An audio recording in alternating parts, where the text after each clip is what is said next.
Howdy friends, welcome back to Plumbing with Tim.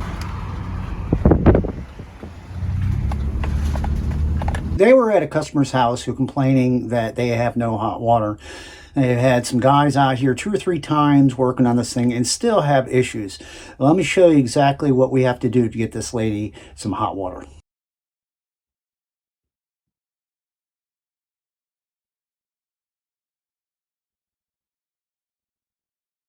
First thing we wanted to do was to locate where the breaker is for the water heater. Is right here. It's in off position.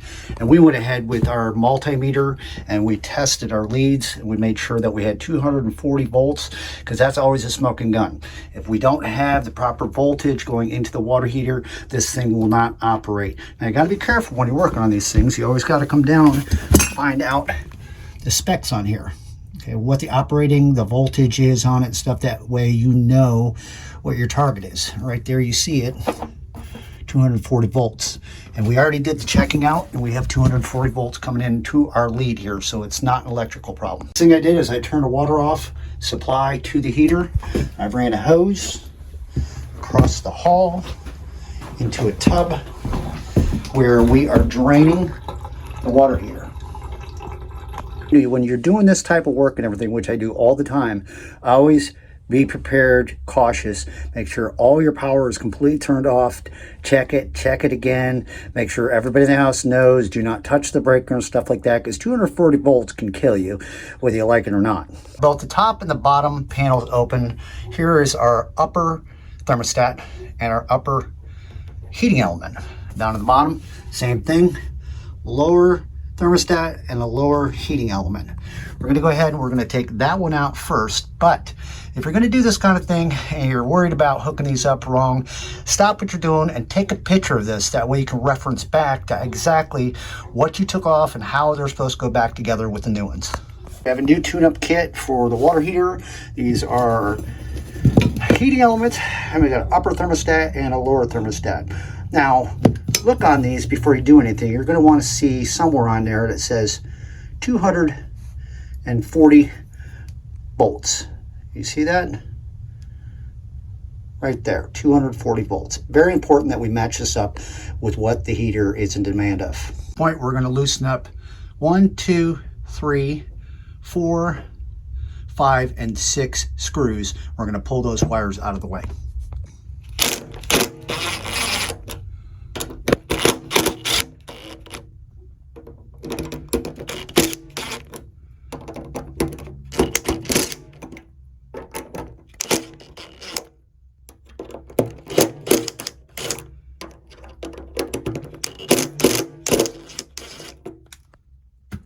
Little needle nose pair of pliers, and go ahead and gently pull those wires out of the way.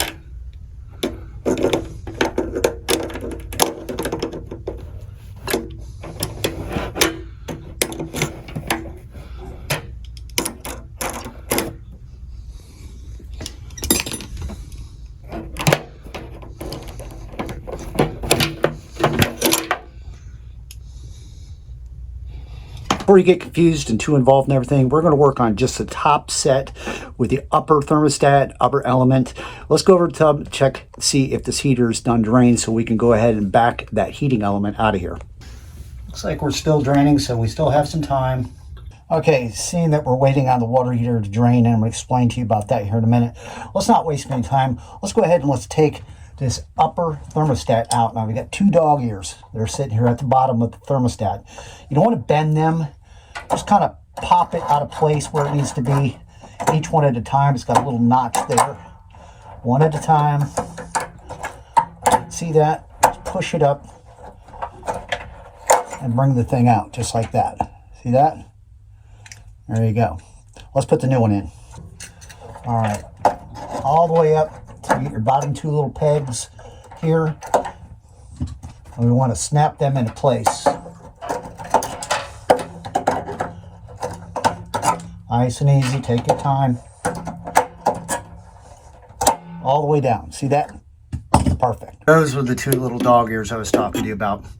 On the bottom of the thermostat that we pulled out, you can see there's little notches. See the little notches right there? That's what hooks into those little dog ears. Okay, you want to be careful not to pull these out very far because you'll bend them. And they have to be tight in there because the back of the thermostat has to touch the tank in order to read it so it operates properly. If you bend these out too far, it's not going to have a solid surface for it to sit back against and to operate properly. All right, we're all wired back in here. I didn't show you all the details. That's why I told you to take a picture. Now notice, I had to put a couple wire nuts in here because this thermostat is aftermarket, okay?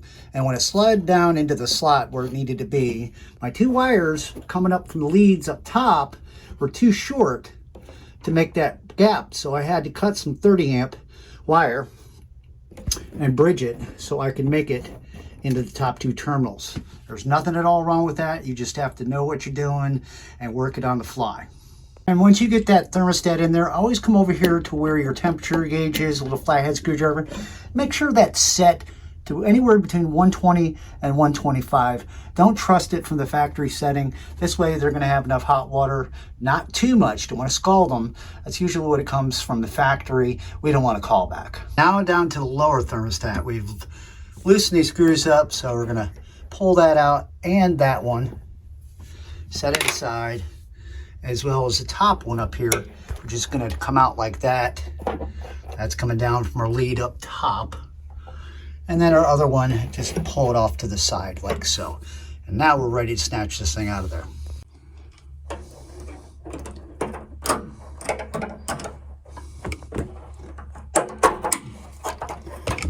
Just like that, just a little smaller.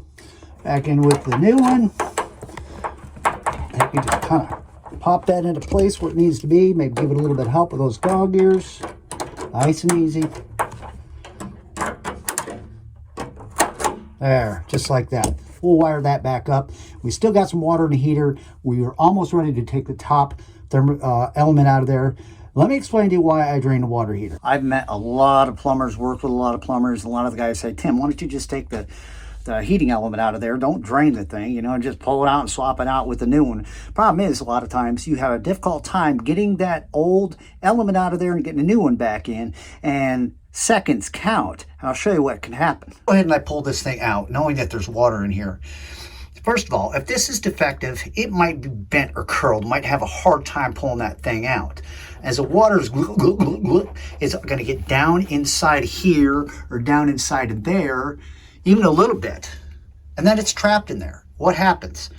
Even though I changed the element out and we lost some water down inside the insulation of the heater, once we put this all back together, it's going to trap that moisture and it's going to end up corroding all these connections all the way through there. I don't care. You argue with me all day long in the comments.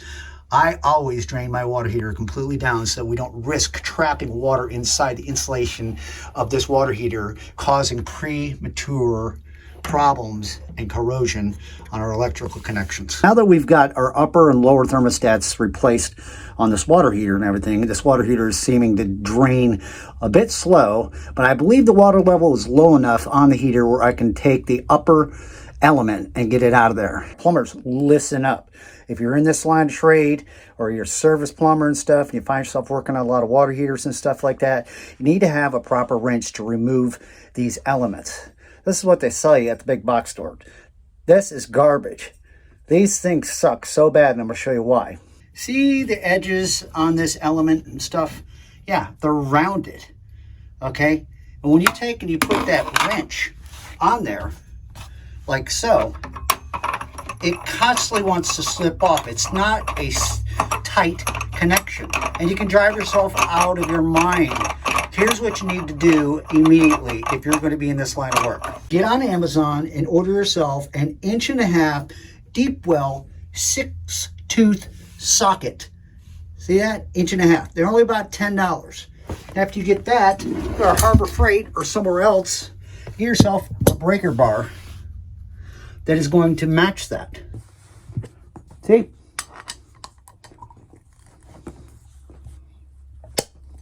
That's what you want.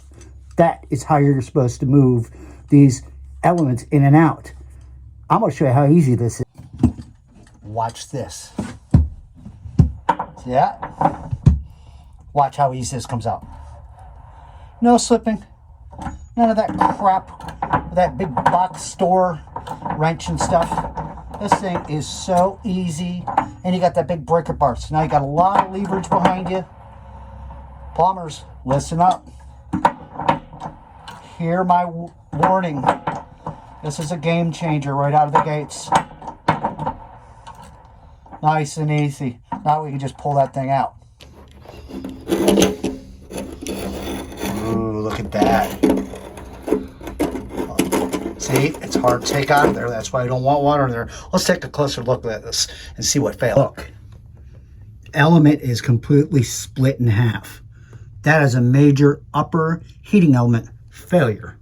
See how it's kind of crooked a little bit too? If I hadn't had that thing drain far enough to pull it out, I would have lost a lot of water, trapped it down inside that heater. Bad upper heating element. Before we put the new one in, I'm going to take a 3/4 inch regular brush that you'd clean copper with and clean those threads up really good.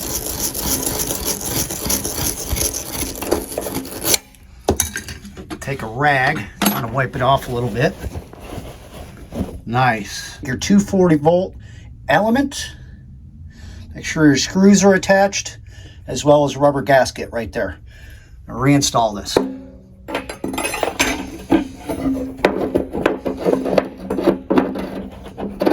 Get it started hand tight, and then snug it down with your wrench.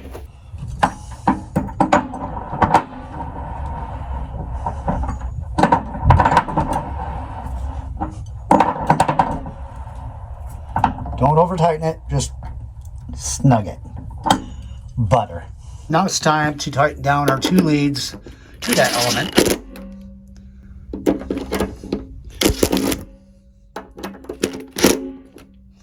Nice. So the top part is done and ready to go. We'll wait for the heater to continue draining all the way down, and we'll swap that thing out, hook up the last 2 leads, and then put water back in the tank. All right, see, we ran into the same problem we did with the upper part. This lead coming down to feed this thermostat is too short. Too short. I can't get it into that connection. So we're going to have to extend this again. I've prepped a piece of 30 amp wire, and we're going to wire nut it together. That way we have a long enough lead to make it down to our top connection right there.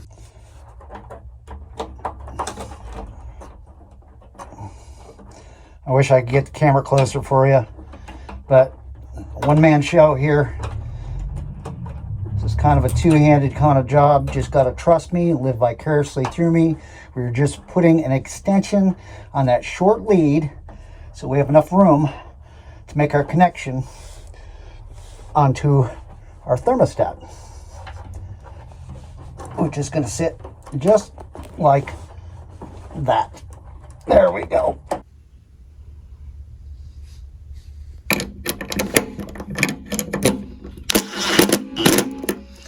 We got to wait for this to come out. It needs to drain a little bit on the water heater. Then we can hook our other lead in to the new element. Y'all might say, Tim, you know, you found the bad element and stuff like that. Why don't you just go ahead and put everything back together and be down on your way? It don't work that way. Okay, we've already come this far, so we want to take and replace all of the different components in this water heater to ensure the customer has the best success when it comes to having hot water, and I can feel good and go to sleep tonight knowing that I did the best job I could for the customer. Time to take the lower element out. There we go. Let's see what that looks like. It's got some corrosion on it, but I don't see it broke like the upper element was.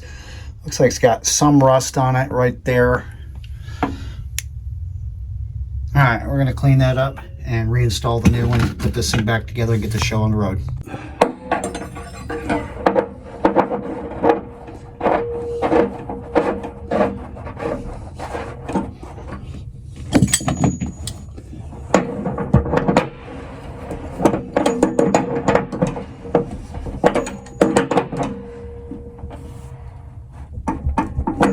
Get yourself a setup like this, 1.5-inch socket, breaker bar.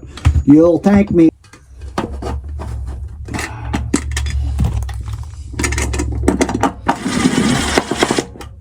We got everything put back together. Before we turn the water back on to the heater, I'm gonna go over to the bathroom. I'm gonna turn the faucet on the hot side only so we can bleed the air out.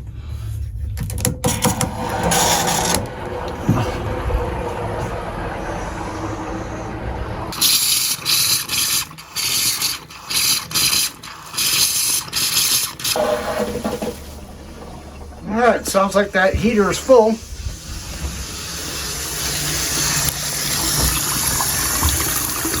But not least, let's fire the breaker up and listen to the side of that to see if we can hear it heating. Oh, she's cooking.